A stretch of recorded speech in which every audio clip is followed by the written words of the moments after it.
So on this slide, you saw that the recommended calculator for this course is the TI-84 Plus. You are more than welcome to go to Amazon to search for some of those. A new one is obviously okay, but we are open to used ones as well.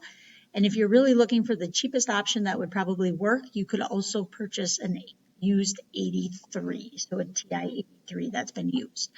So you do have some options. Now, obviously, like we said, it is recommended, but I do want to strongly encourage you, if you have the means to be able to do so, to purchase your child a calculator. There's nothing like doing math with a calculator in your hand. I want to share with you that this is a TI-83. It's the silver edition.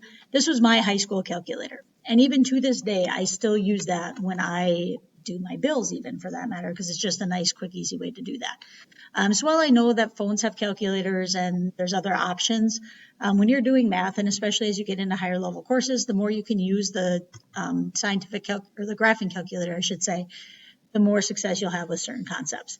Obviously, we're in distance learning this year, so a lot of your stuff will be done on your computer. So there are online options. You will have access to a link that gets you to the 84 on your computer.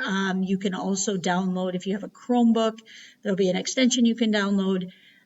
So again, we will make it work any which way, but if you do have the means to be able to do it, this is a calculator that I strongly encourage you to get at some point because it will help you be able to do your math just more efficiently, if nothing else, down the road. Thanks.